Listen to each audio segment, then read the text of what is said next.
I have a confession to make. When I was a little girl, about 8 years old, I wrote obnoxious things in my diary.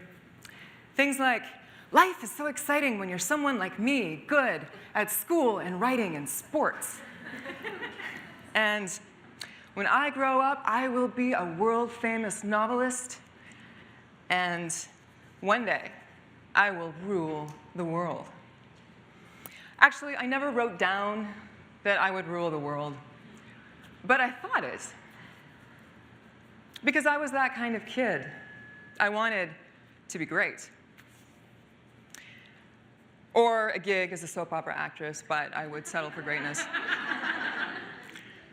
And then one day, a few years later, when I was maybe 12 or 13, I found that same diary when I was cleaning out the drawers beneath my waterbed. This was the era of waterbeds. And I saw those scrawled words of my younger self. I felt mortified. I could not believe how deluded and egocentric I had clearly been. And I felt the need to destroy the evidence. So I threw the diary into this big garbage bag with the rest of my junk, and I never saw it again. Recently, I came across a quote by the wonderful singer Edith Piaf. She said, "I had a very high opinion of myself, perhaps with good reason." And that kind of blew me away. Because for a woman, not just to think that and believe that, but to say that out loud, that took ovum.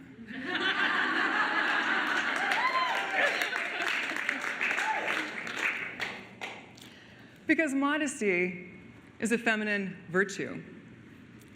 And one thing I've noticed in my conversations with and about women, reading books and magazines about women, listening to other people talk about women, is that the culture seems to take it as a given that women as a group have rather low self-esteem.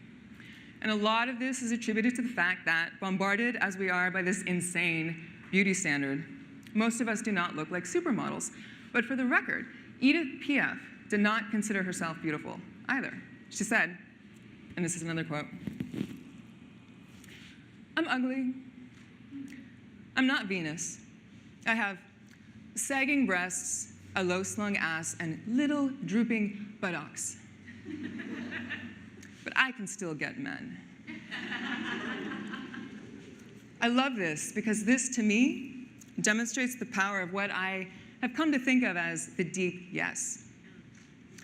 The deep yes is the right to dream your dreams and live an authentic life as the hero of your own unfolding epic. It is an awareness of your imperfections and the knowledge that you are fabulous anyway. And somewhere between the ages of 8 and 13, I lost mine. I misplaced it. Somewhere along the lines, my deep yes got drowned out by other voices, external voices, that told me I was too much. I thought too much. I read too much. I used too many big words.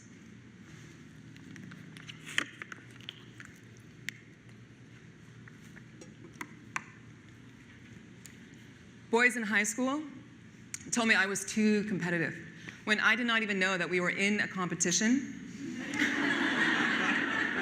or what we were competing for. Now I know that when people tell you you're too much of anything, that's actually a way you can identify your strengths, the things about you that set you apart from other people.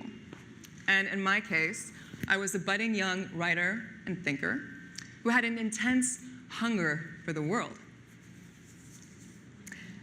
And in some ways, I was rewarded for this, but I also learned to hold myself in and play myself down, because modesty is a feminine virtue.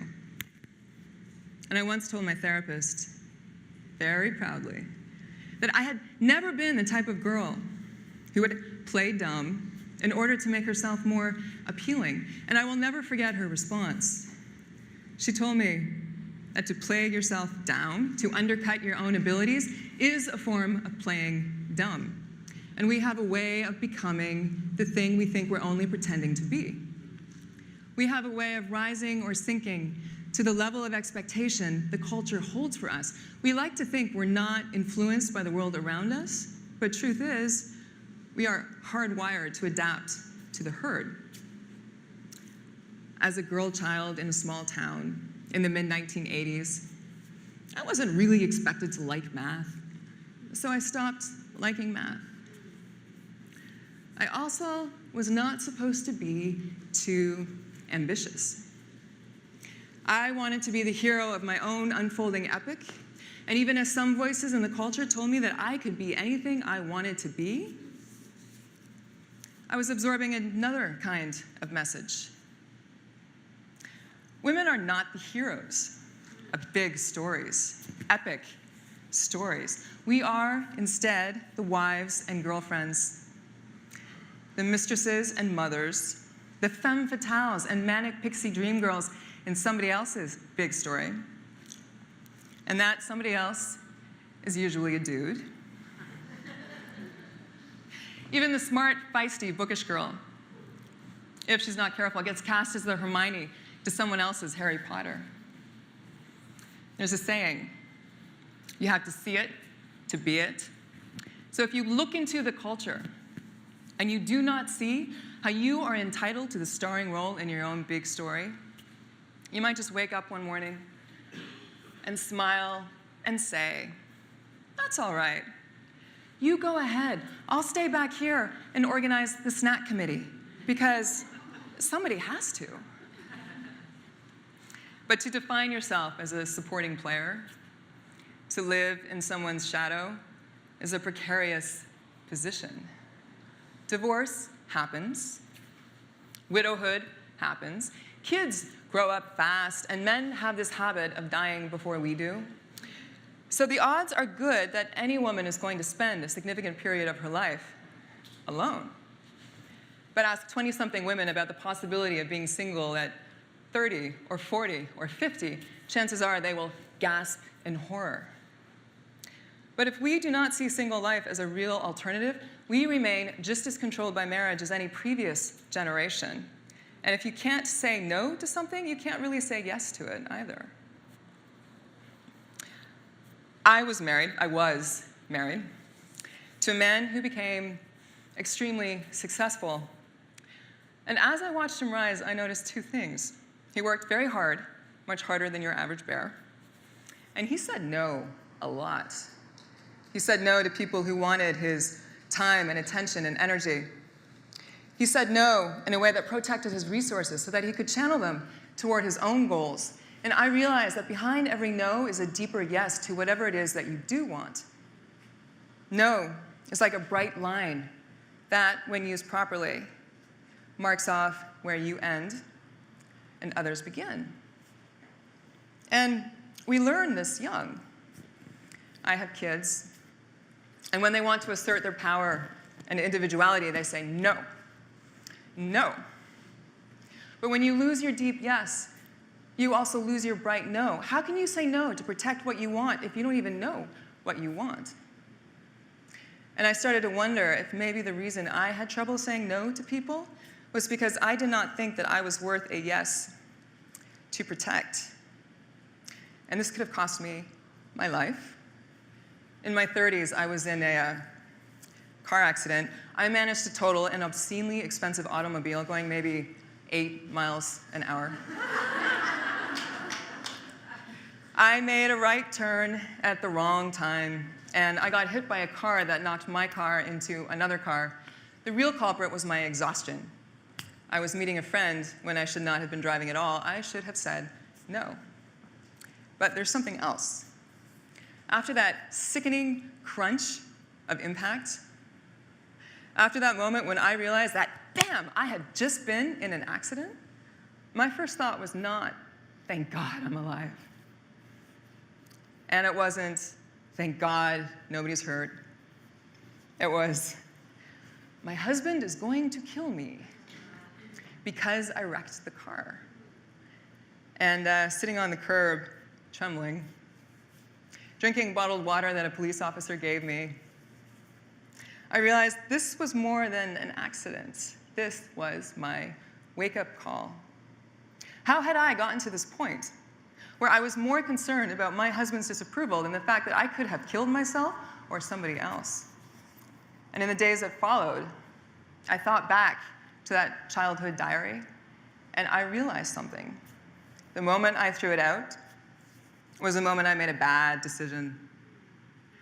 I decided not to trust the voice that filled those pages, the unfiltered voice of my deep yes, my own high opinion of myself. And I put that trust in these other voices, external voices, that let me know in a dozen subtle ways that I needed to remember my place, because modesty is a feminine virtue. I learned to look outside myself for the kind of validation and personal authority that can only be found deep within. I am calling it the deep yes, but some people call it self-worth. In the novel The Color Purple by Alice Walker, there's a character who writes letters to a friend named God. But she's also writing to the strength within herself.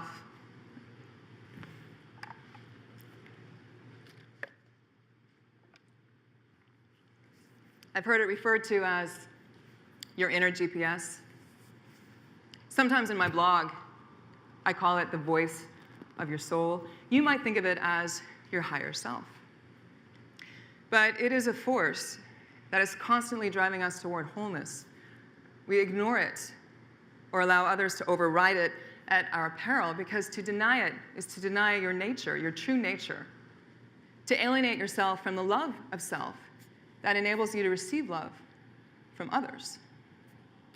And the deep yes is an innately creative act. The way to reconnect with it, to free that inner voice, is through creative expression. There's a saying, show me who you love, and I will show you who you are. But I also believe we are what we make. In my case, it was my writing and my blogging that led me back to a sense of self. My writing reminds me who I am and who I want to be. And in the fall of 2010, I wrote a piece for Marie Claire magazine. I told a story, my story, in which I was no longer the Hermione to someone else's Harry Potter. And before the piece came out, I was freaking terrified. I called my editor, I emailed my editor at 3 in the morning asking her if I could please take it back. She said no. But when the issue came out, I learned something else. When you move into your deep yes, you allow others to move into theirs, because the emails and the responses and the comments I got were very telling. And one of the things that they told me was that women want to play a bigger game. Women want permission to pursue dreams and goals and a greatness that is all our own. And when I say permission, I mean a story that supports us, that manifests in the kind of social and economic and political structures that make that kind of female greatness possible. Because you shouldn't have to feel like you need to sacrifice some or all of your womanhood. You shouldn't need to feel like you will get massacred for admitting out loud that you have some greatness in you. You just need the time and the space and the energy to bring it out, and someone else can get the snacks.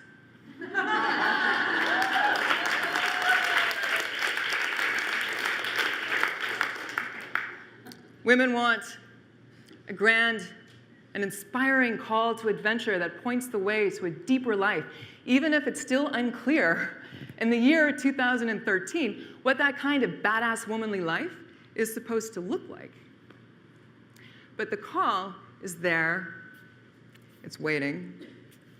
We have to get very quiet on a day-to-day basis and listen to that voice within. We have to trust it enough to actually act on what it tells us, which is easier said than done, I know. But it can be done. It leads to events like this one. And the last thing I would like to leave you with is this. When we have only ourselves To find the way, make the way, and lead the way, we need to trust the deep yes so that we can trust ourselves. We need to trust the deep yes so that we can trust each other. Thank you.